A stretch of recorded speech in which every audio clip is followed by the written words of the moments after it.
Bonjour à tous, aujourd'hui je vous emmène avec moi pour un petit morceau de ma vie à la ferme, de la semaine qui s'est écoulée, loin de l'agitation urbaine, cet environnement naturel avec ses champs et ses animaux qui m'offre une paix intérieure tellement précieuse. En ce moment, c'est la période de récolte des semences pour nos prochaines plantations, tomates, concombres et autres légumes. Cette année, les foins sont particulièrement compliqués à cause des pluies persistantes qui rendent le travail difficile. On continue les foins, on est au mois d'août et normalement ça devrait être fini depuis bien longtemps. Pour ceux qui découvrent ma chaîne, je suis Catherine Boulanger, responsable de la Roulotte du Berger, une petite ferme biologique en Haute-Saône où j'élève des brebis pour la vente directe. Je m'occupe également d'un jardin potager en permaculture et je cultive des légumes sur commande. Mon mari est paysan boulanger, mais pour l'instant, notre production de pain est en pause. J'ai hâte de retrouver l'odeur du feu de bois et le pain fraîchement cuit. Nous travaillons aussi avec des chiens de troupeau et je me suis formée en comportementalisme canin, ajoutant ainsi une nouvelle compétence à mon quotidien. Chaque jour à la ferme est une aventure avec ses défis et ses moments de bonheur. En tout cas, merci de regarder cette vidéo. Si vous aimez découvrir la vie à la ferme, abonnez-vous pour suivre nos aventures.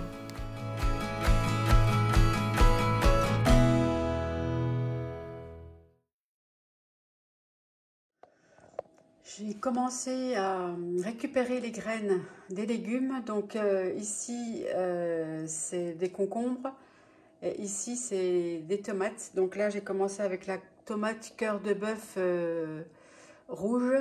Donc c'est des tomates reproductibles anciennes. Donc là, j'ai mis un peu d'eau. Je vais faire fermenter 2 jours. Ça dépend. Je vais voir un petit peu le dessus comment il est. Et après, je vais les rincer, ce qui permettra d'enlever la petite enveloppe qu'il y a. Je ne sais pas si... Là, il y a une petite enveloppe qui entoure la graine. Et ça, en fait, il faut que ça fermente autour, en fait, pour pouvoir l'enlever. C'est ce que la nature fait. Donc moi, j'en produis ça dans mes verres. Ensuite, je vais faire sécher mes graines sur du papier en évitant le sopalin parce que sinon, les graines, elles collent. Ou je mets des bandes de sopalin avec des graines bien écartées. Je roule les bandes et je les mets au congélateur. Ça, c'est une façon aussi de conserver ces graines. Sinon, je les mets dans des petits sachets.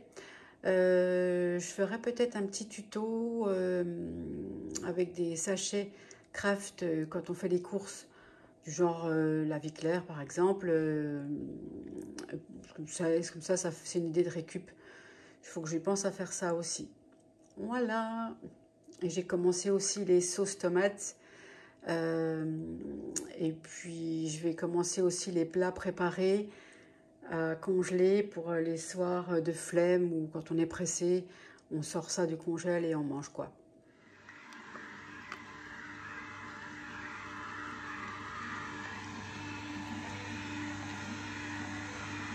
Vous connaissez ces petits malins de la nature, l'Agrimonia eupatoria, ou plus simplement l'agrimoine.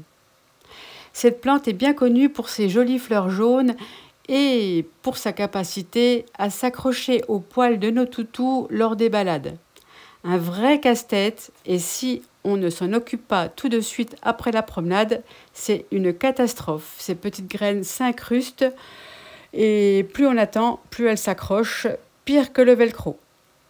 Mais ne vous y trompez pas, l'agrimoine a aussi plein de bienfaits. Utilisée depuis des siècles en médecine traditionnelle, elle aide à calmer les inflammations et favoriser la digestion. Une petite anecdote.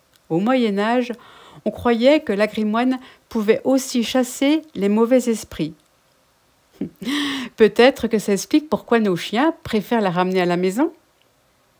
Allez, la prochaine fois que vous la croisez, profitez de ses bienfaits, mais surtout, pensez à vérifier les poils de votre compagnon juste après la balade. L'andéneuse a perdu un bras et des dents. Voilà, on n'a pas trop le temps de remettre ça. C'est un peu compliqué apparemment. Je dis on, mais c'est il parce que moi j'y connais rien du tout. Du coup, il est parti faire les andins sans. Voilà, ils sont comme ils sont. Et puis là, il est en train de presser. Mais il fait chaud, c'est la canicule sans climatisation. C'est carrément de la folie.